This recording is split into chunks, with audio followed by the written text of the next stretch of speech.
keessummoonni sagantaa kanarratti nu argamtan akkasumas hojii gaggeessaa chaappaa obbo Naa'el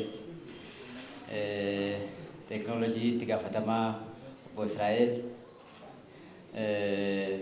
maaneejmentiin baankichaa maamiloonni keenya martuu warri miidiyaas waamicha kana kabajanii warri nu argamtan baay'ee galatoomaa jechuun barbaada.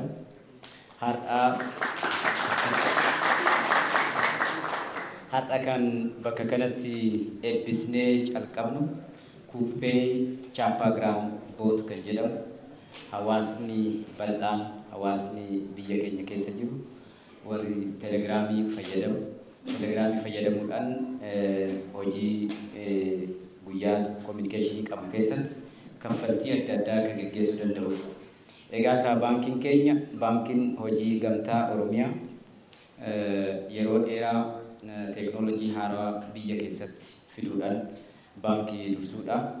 Akkuma yaadattan waggaa 5 dura kuuppee ibir kan jedhamu dijitaal pilaatfoormii dhiyeessuudhaan hawaasni miliyoonaan lakkaawwamu har'a tiraanzaakshiniin biliyoona 100 lakkaawwamu kan irratti darbu siistama kana uummanni keenya bal'aan itti fayyadamaa maamiloonni keenya bal'aan itti fayyadamaa uummanni biyyaa guutuun itti fayyadamaa jiraachuun isaa ni beekama ni yaadatama. Kanattis aansuudhaan hawaasni bal'aan liqii xixiqqaa argachuu waan hin dandeenyeef keessumattuu akka biyyaatitti faayinaanshaal seektariin liqii kan kennu hawaasa magaalaa hawaasa qabeenya qabu nama waan qabsiisu horate qofa bakka itti kennutti baankiin keenya baankiin hojii gamtaa Oromiyaa waggaa tokkoon dura michuu dijitaal leending kan jedhamuun hawaasa fiduun isaa ni yaadatama. Kanaanis haga ammaa maallaqa biliyoona 1 fi biliyoona 200 ol maamiltoota bal'aa 100,000 ol ta'an liqeessee jira. Baankiin keenya waan haaraa fiduudha fi yeroo ammaa addunyaan gara dijitaalii hawaasni bal'aanis walitti dhufeenyi fi tiraanzaakshinaali hojiin isaan hojjetan dijitaalii waan ta'eef kanuma itti fufee hojjechaa pirojektoota baay'ee hojjechaa jirra. Fintee kaampaanii yookaan teeknooloojii irratti kaampaanota hundaan wajjin paartiner yookaan waliin hojjechuu waliin guddachuu yaada jedhuun fudhatee DX Valley bakka itti teeknooloojii innoveet godhamu hojjetatee kanaan kaampaanii adda addaa wajjin hojjeta. Kanumarraa ka'ee chaappaa waliin har'a sagantaa kanarratti kan eebbisnee isinii dhiyeessinu chaappaagraam kan jedhamu karaa ittiin tiraanzaakshinii namni telegiraamirraa odoo siistama biraa keessa galuu odoo hin barbaachisin telegiraamirraa ka'ee maallaqa erguu danda'a, maallaqa fudhachuu danda'a. Daldaltoota adda addaa xixiqqaa ta'anii reestooraantii ta'uu geejjiba ta'ee bakka adda addaatti waan itti fayyadame kan marchant jennu kanaan kaffaluu ni danda'a yookaan warra tajaajila kana kennan hojjettoota isaanii bilbila fuudhuu qofaan yookaan immoo marchant namoonni jedhaman kun warri tajaajila kennan kun QR koodii isaanii argachuudhaan kaffaltii ittiin fayyadamuu danda'a. Hawaasni keenya waliin jiraata, walhidhatee jiraata, wal ijaaree jiraata, waan walii kafale, waan waliin tajaajila deemu kan laaqana ta'uu danda'a, geejjiba fayyadamee deemuu danda'a.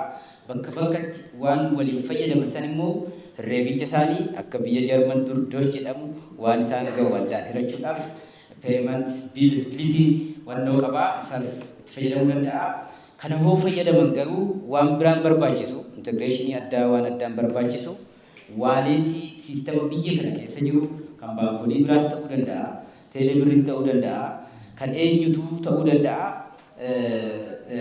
Telegiraamii fayyadamanii achirraa fudhachuu danda'ama, achitti dabarsuu danda'ama waan ta'eef bal'inaan hawaasni bal'aan tajaajila kanatti fayyadamee jireenya keenya fi jiruu sochii guyyaa tiraanzaakshinii wajjin qabu yaa salphisnu jechuun barbaada. Galatoom ቻፓግራምን ለመጠቀም ከፈለጋችሁ ጋይስ don't have to do ምንም ዳውን የምታረጉት ነገር የለም። ቴሌግራማችሁ ላይ ገብታችሁ ቻፓግራም ብላችሁ ሰርች ማድረግ ትችላላችሁ። አለበለዚያ ማማን ሰጀስት እናደርገው ይሄን QR ኮድ ስካን ማድረግ ትችላላችሁ። ኤኒቲንግ ማለት ነው። ስለዚህ ይሄ ሬጅስትሬሽን ፕሮሰሱ ነው። ቋንቋ የፈለጋችሁትን ትመርጣላችሁ። ሶፋር 4 ቋንቋዎች ሰፖርት እናደርጋለን፣ እንግሊዝኛ፣ አማርኛ፣ ትግርኛ እና ኦሮምኛ። ዋንስ ስልካችሁን ሼር አድርጋችሁ ከጨረሳችሁ በኋላ እንደዚህ በሚመስል መልኩ ገንዘብ መላክ፣ ገንዘብ መጠየቅ፣ ገንዘብ ቢሎችን ስፕሊት ማድረግ፣ ካርድ መሙላት እና ሌሎችም አይነት ሰርቪሶች አሉት። ይሄ ገንዘብ እንዴት መጠየቅ እንደምትችሉ ነው። ዋንስ ያ ሲያደርግ ሰው እንደዚህ በሚመስል መልኩ ያው ሰው የላካችሁለት ሰው ከቻቱ ላይ ይከፍላል ማለት ነው። ስለዚህ ልክ ማንኛውም ሰው ገንዘብ እንደ ቻት ላይ እንደምትጻጻፉት ወይም ደግሞ ሰላም ነው ሀይ እንደምትባባሉት አይነት ጆይን ያለው ማለት ነው። ገንዘብ ለመቀበል ያው በተለምዶ የራሳችሁ ቴሌግራም ውስጥ ገባላችሁ። ከዛ ገንዘቡን ተቀብላችሁ ወደ ፈለጋችሁበት ማስተላለፍ ትችላላችሁ። ወደ ባንካችሁ፣ ወደ ዋሌታችሁ ያ የተቀበላችሁትን ገንዘብ ማስተላለፍ ትችላላችሁ። Let's withdraw your money.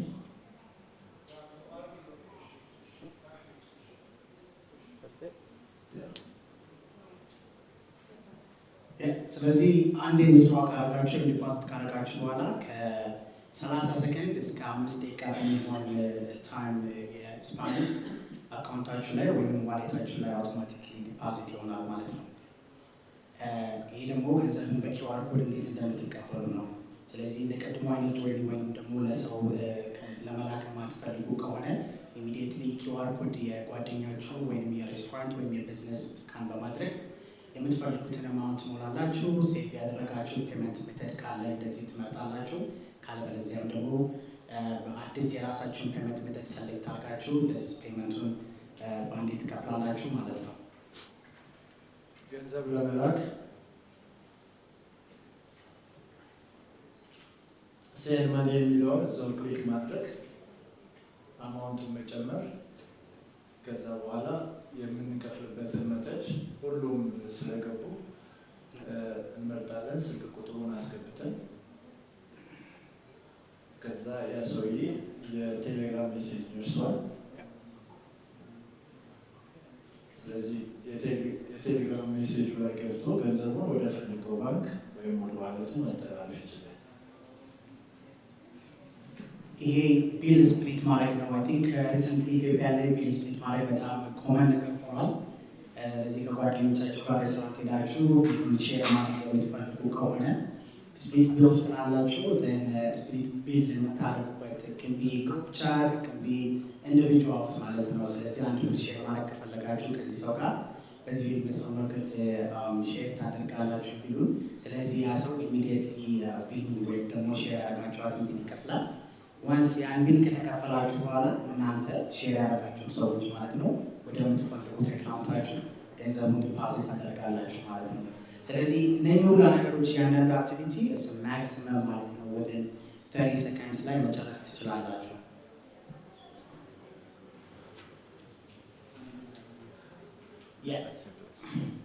ስለዚህ ያው እንደዚህ ቀላል ነው። አይ ቲንክ እናንተን ፕሌይ ዋን ብሬት እና ኤፊካይስ አሪን ታፕ ኦፍ ኢሹ ካላችሁ ሞር ሃፒ አሲስት ለማድረግ ግን ሆፕፉሊ ዊ ዶንት ቲንክ ይኖራል ብለን አናስብም።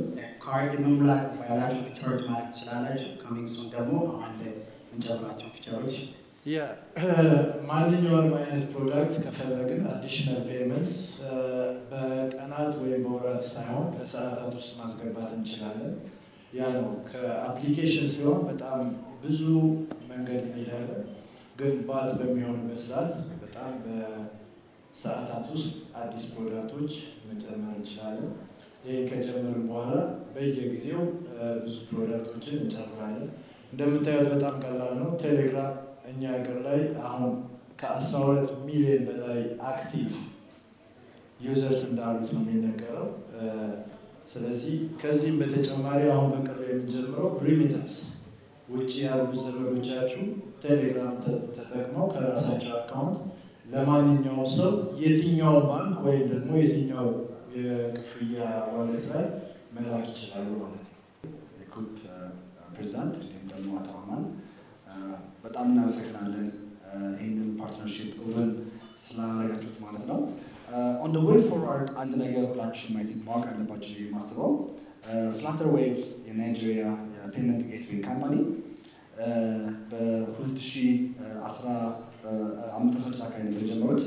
አሁን 3 የናይጄሪያ ባንኮች ተደምረው ያላቸው የቶታል ማርኬት ካፕ ከፍላተር ዌቭ እኩል ነው። ይህም ማለት ነው አሁን ዓለማችን እየሄደችበት ያለው መንገድ ወደ ዲጂታላይዜሽን ነው ማለት ነው ያለው። ስለዚህ ኩፕ ይህንን ተረድቶ ከቻፓ አይነት የጌትዌይ ካምፓኒዎች ጋር ፓርትነርሺፕ መፍጠሩ የፊውቸር ያለውን ነገር ማየት እንደሚችሉ እያፈለብ ያስባለሁ። አንደኛ ቀጥሎ ደግሞ አሁን በቴሌግራም ከ20 ሺህ በላይ ያሉ መርቻንቶች ብዙዎቹ የቢዝነስ ላይሰንስ የላቸውም። አሁን በቅርቡ የምንጀምረው አለ የናሽናል አይዲ ፕሮግራም ማለት ነው። ስለዚህ ምንም አይነት መርቻንት ምንም አይነት ሰው በናሽናል አይዲው ቻፓ ውስጥ ገብቶ ገንዘብ መቀበል ይችላል ማለት ነው። ከሀገር ውስጥም ከውጭ ማለት ካሉ ከስተመሮች። ይህም ማለት ነው በቴሌግራም ውስጥ ያለ 20 ሺህ መርቻንቶች ከአሁን በኋላ ህጋዊ በሆነ መንገድ ቤዚካሊ ገንዘብ መቀበል ይችላሉ ማለት ነው። ይሄ ወደ ዲጂታል ዓለም አመጣናቸው ማለት ነው። which is የፋይናንሻል ኢንክሉዥን አንደኛ መሰረቱ ይሄ ነው። ስለዚህ ይሄ በመሆኑ በጣም ደስ ብሎናል። it's a very big day ለሀገራችንም እንዲሁም ደግሞ ለሁሉም ለባንኪንግ ኮሚኒቲ ላለ ማለት ነው። በጣም አመሰግናለሁ። እግዚአብሔር ኢትዮጵያን ይባርክ። Maqaan koo Darbe Asfaa Hurrisaan jedhama. Pirezidaantii Baankii Hojii Gamtaa Oromiyaati. Baankiin Hojii Gamtaa Oromiyaa yeroo baay'ee tarsiimoon inni qopheessee deemu haala addunyaan itti deemaa jirtu wajjiniin kan wal dorgomuu fi biyya keenya keessas carraa jiruu fi keessumattuu immoo tarsiimoo mootummaa qabate keessaa piilaarii 6 jiran keessaa tokko Digital Itoophiyaa uumuudha jedhamee kan taa'e keessa wanni hojjennu keessatti dijitaaliin adda duree ta'uudhaan kan deemu ta'ee deemuu qaba jennee amannee teekinooloojii tiimii uumuudhaan waan addunyaarra jiru paartinaroonni adda addaa yaada isaan fidan hubannee wajjiniin hojjennee deemuudhaaf qophoofnee yeroo baay'ee deemaa turree jirra. Kanaan duras akkuma beekamu teekinooloojii pilaatfoormii adda addaa kan hawaasni itti fayyadamuu danda'u uumnee waan gurguddaa hojjechuu danda'amee jira. Akka fakkeenyaatti yoo kaasne Kuuppii Ibir irratti waggaa 5 dura kan tajaajila irra oolchine har'a nama miliyoona 9 oltu itti fayyadama. Waggaa darbe qofaatti tiraansaakshinii miliyoona 76 ol akkasumas maallaqaan immoo biliyoona 345 ol waggaa tokko keessatti geggeessuu siistama danda'eedha. Itti aansinees hawaasni keenya hawaasni bal'aan hiyyeessi gadi aanu liqii argachuun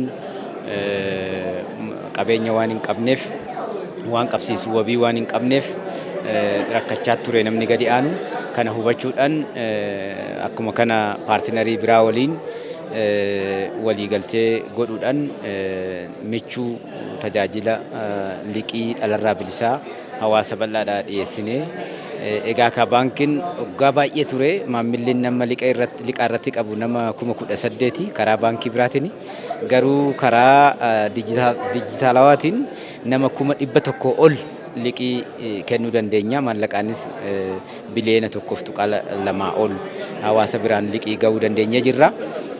Kanumatti aansuudhaan immoo wanni hojjetamu keessatti teekinooloojii qopheessanii hanfidan kaampaanota fidan wajjiniinis dafnee hubachuudhaaf hojiirra oolchuu irratti baankii dursuudha.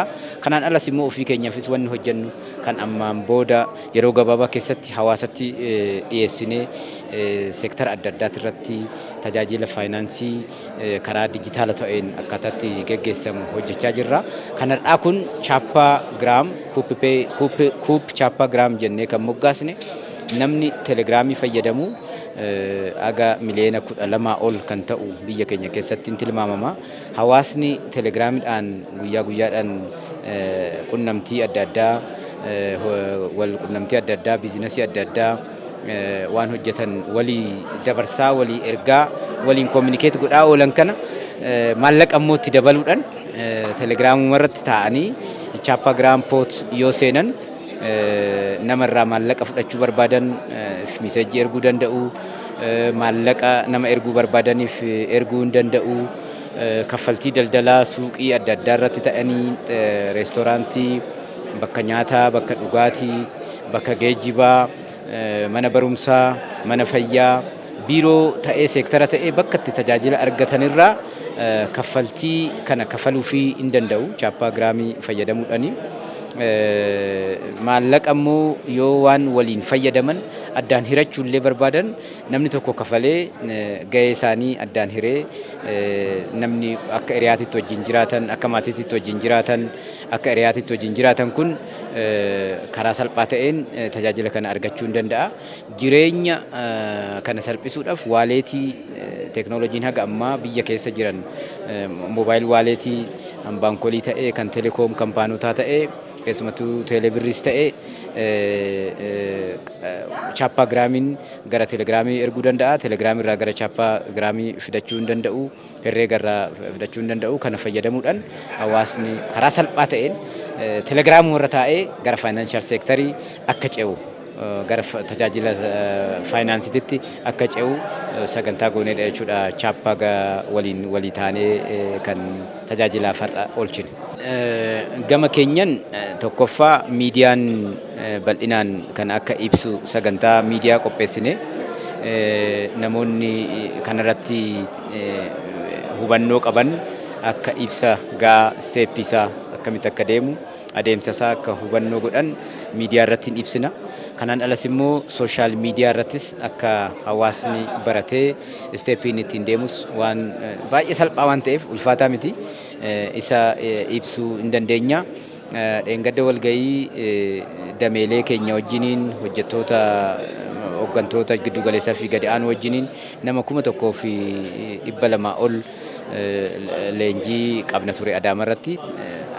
Gadi bu'anii baadiyyaa keessatti illee akkaataatti namni fayyadamuu danda'u akka barsiisan sanis gooneerra. Kanaafuu akkuma tajaajila biraa kan haga ammaa teeknooloojii haga ammaa jirurraa kun baay'ee salphaa waan ta'eef kana deebinee sooshaal miidiyaadhaan dameelee qabnuun karaa adda addaatiin hawaasni hubatee akka itti fayyadamu gochuudhaaf qophii bal'aa gooneerra.